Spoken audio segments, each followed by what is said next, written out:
आज हम बात करने वाले हैं इंडिया गठबंधन की, इंडिया अलायंस की।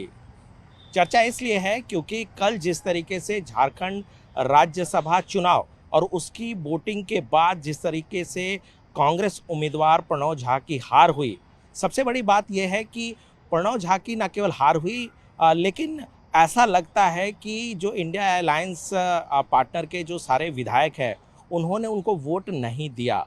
जाहिर सी बात है, इसका फ़ायदा सीधे सीधे एनडीए समर्थित उम्मीदवार को हुआ।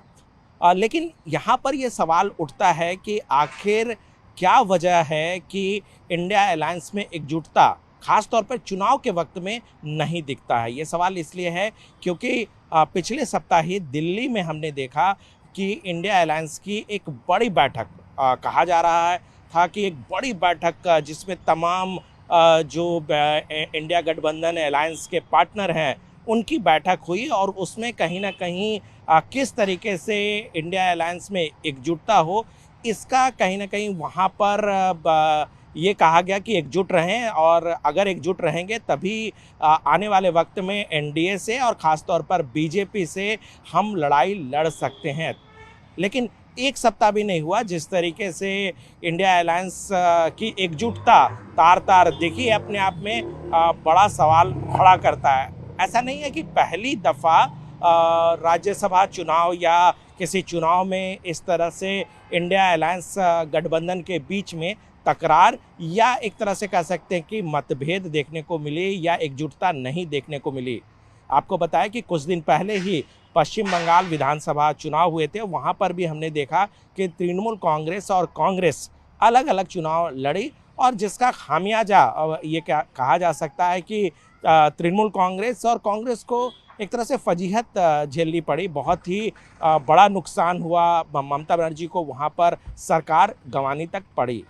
हमने देखा है कि कई ऐसे राज्य रहे हैं, अगर सिर्फ हम उत्तर प्रदेश की बात करें तो इंडिया अलायंस के पार्टनर हैं कांग्रेस और समाजवादी पार्टी, लेकिन कभी वो साथ चुनाव लड़ते हैं, लेकिन कभी वो जो है वो अलग होकर के चुनाव लड़ते हैं। तो ऐसे में कई बार ये बात उभर कर सामने आती है कि ये जो अलायंस है ये कहीं सहूलियत वाली अलायंस तो नहीं है, अपने फ़ायदे के लिए तो नहीं है कि अगर बीजेपी को कोसना है या फिर प्रधानमंत्री नरेंद्र मोदी को कोसना है तो फिर इस अलायंस की बैठक बुला ली जाए, सभी राजनीतिक पार्टियां एक साथ खड़ी हो जाएं और उसके बाद जो है पॉलिसी पर जो है आक्रामक रुख अख्तियार किया जाए। लेकिन जब बात अपने राज्य की होती है, जब बात चुनाव की होती है तो फिर अपने सहूलियत के हिसाब से ये सभी जो इंडिया अलायंस गठबंधन के की पार्टियां हैं वो अपने तरीके से चुनाव लड़ती है, भले इसका फ़ायदा जो है वो बीजेपी और एनडीए अलायंस को हो जाता हो।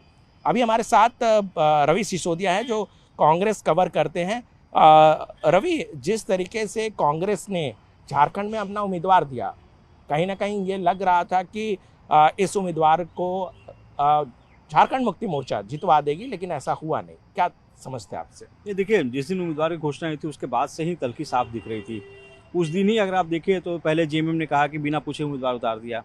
अब अगर आप देखें तो टूट साफ तौर पे दिख रही है। आज का अगर बयान देखें तो आरजेडी ने साफ तौर पे कहा है कि वो मांग करेंगे जेएमएम से कि कांग्रेस को ही गठबंधन से बाहर किया जाए। कांग्रेस आरोप लगा रही कि जेएमएम और लेफ्ट उन दोनों ने क्रॉस वोट किया है, लेकिन अब आरजेडी और लेफ्ट ने साफ तौर पर कहा कि उनकी तरफ से क्रॉस वोटिंग नहीं हुई है। अब आरजेडी ने भी मांग कर दी है कि अब कांग्रेस को झारखंड के गठबंधन से बाहर कर दिया जाना चाहिए। आपको याद होगा इससे पहले टीएमसी में जो देखने को मिला, विधानसभा चुनाव के समय टीएमसी और कांग्रेस के क्या हालात थे, दोनों में अनबन थी। हालांकि अब सब कांग्रेस के पास आना चाह रहे थे। अब अगर बात करें तो अब जो सबसे अहम चीज़ होगी वो नज़र रखनी होगी समाजवादी पार्टी पे। आने वाले दिनों चुनाव होने वाले हैं, लेकिन जो इंडिया गठबंधन की बात होती है वो कहीं ना कहीं पूरी तरह से बिखरता हुआ दिख रहा है। कुछ दिनों पहले ही दिल्ली में एक बड़ी बैठक हुई थी, तमाम लीडर्स वहाँ मौजूद थे और ये कहा जा रहा था कि एकता दिखेगी, सब पार्टी मजबूत रहेगी, एकजुट रहेगी। लेकिन अब वो चीज़ें दिख रही है कि अब बिखराव साफ तौर पर हो रहा है, बिखराव की स्थिति अभी दिख रही है। झारखंड इसकी शुरुआत कह सकते हैं कि झारखंड में जिस तरह से आरजेडी ने भी खुले तौर पर कहा है कि वो चाहते हैं कि कांग्रेस को बाहर किया जाए।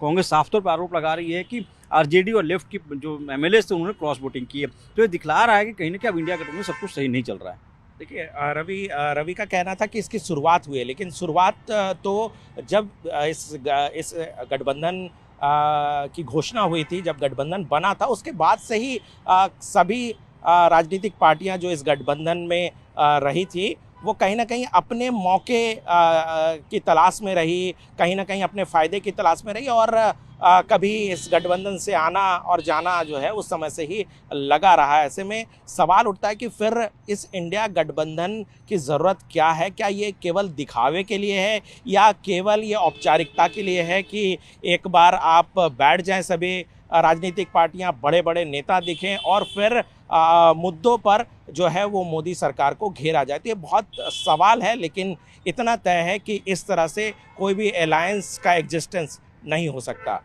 कैमरामैन सोनू मंडल के साथ अनूप गुप्ता, न्यूज़ 18 नेटवर्क, दिल्ली।